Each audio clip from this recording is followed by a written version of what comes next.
Hey, fifth graders, we're ready to read some more out of the book The Crossover today. All right, so we are going to be starting on page 49, and we're going to be reading where it says, Mom doesn't like us eating out. Mom doesn't like us eating out, but once a month she lets one of us, choose a restaurant, and even though she won't let him touch half the things on the buffet, it's Dad's turn, and he chooses Chinese. I know what he really wants is Pollard's chicken and barbecue, but Mom has banned us from that place. In The Golden Dragon, Mom is still frowning at JB for messing up my hair. But Mom, it was an accident, he says. Accident or not, you owe your brother an apology, she tells him. I'm sorry for cutting your filthy hair, filthy, JB laughs. Not so funny now, is it? I say, my knuckles digging into his scalp till Dad saves him from the noogie with one of his lame jokes. Why can't you play sports in the jungle? He asks. Mom repeats the question. Because Dad won't continue until someone does. Because of the cheetahs, he snaps back, so amused he almost falls out of his chair, which causes all of us to laugh and get past my hair issue for now. I fill my plate with egg rolls and dumplings. JB asks Dad how we did. Y'all did okay, Dad says, but JB, why did you let that kid post you up? And Filthy, what was up with that lazy crossover? When I was playing, we never. And while Dad is telling us another story for the 100th time, Mom removes the salt from the table and JB goes to the buffet. He brings back 3 packages of duck sauce and a cup of wonton soup and hands them all to me. Dad pauses and Mom looks at JB. That was random, she says. What? Isn't that what you wanted, Filthy? JB asks. And even though I never open my mouth, I say thanks because it is. So maybe a small gesture by JB to kind of apologize in a way. This chapter is called Missing. I am not a mathematician. A plus B seldom equals C. Pluses and minuses, we all get along, but are we not close?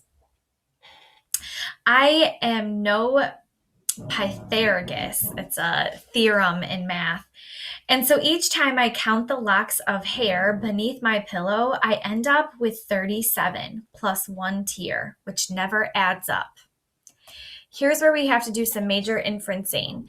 So when I'm reading that he counts the locks of hair beneath his pillow, that tells me that he saved those locks that JB cut off, which is kind of evidence how precious his hair is to him. And he talks about he has 37 plus 1 tear. So he is kind of privately mourning and crying about his hair being cut. The inside of Mom and Dad's closet is off limits. So every time JB asks me to go in there to look through Dad's stuff, I say no. But today, when I ask Mom for a box to put my dreadlocks in, she tells me to take one of her Sunday hat boxes from the top shelf of her closet. Next to her purple hat box is Dad's small silver safety box with the key in the lock and practically begging me to open it. So I do, when unexpectedly, what are you doing, Filthy? Standing in the doorway is JB with a look that says, busted. Filthy, you still giving me the silent treatment? I really am sorry about your hair, man. I owe you, Filthy. So I'm going to cut the grass for the rest of the year and pick up the leaves, and I'll wash the cars, and I'll even wash your hair. Oh, you got jokes, huh? I say. Then grab him and give him another noogie. So what are you doing in here, Filthy? Nothing. Mom said I could use her hat box that doesn't look like Mom said I could use her hat box. That doesn't look like a hat box, Filthy. Let me see that, he says. And just like that, we're rummaging through a box filled with newspaper clippings about Chuck DeBell Man and torn ticket stubs and old flyers. And whoa, there it is, Filthy, JB says. And even though we've seen Dad wear it many times, actually holding his glossy championship ring in our hands is more than magical. Let's try it on, I whisper. But JB is a step ahead, already sliding it on each of his fingers until he finds one it fits. What else is in there, JB? I ask, hoping he will realize it's my turn to wear Dad's championship ring. There's a bunch of articles about Dad's triple doubles, 3-point records, and the time he made 50 free throws in a row at the Olympic finals. Again, more clues of what a talented player his dad was, right? Holding records, playing in the Olympic finals.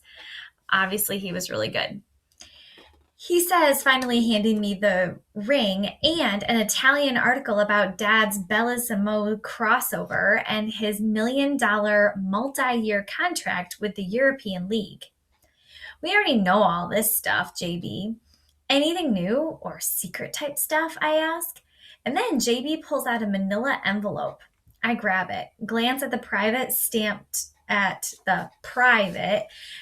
on the front. In the moment that I decide to put it back, JB snatches it. Let's do this, he says. I resist, ready to take the purple hat box and jet, but I guess the mystery is just too much. We open it. There are 2 letters. The first letter reads, Chuck Bell, the Los Angeles Lakers would like to invite you to our free agent tryouts. We open the other. It starts, your decision to not have surgery means that realistically, with patellar tendonitis, you may not be able to play again. So one, an offer to play for the Lakers, the other, a medical letter about patellar tendonitis.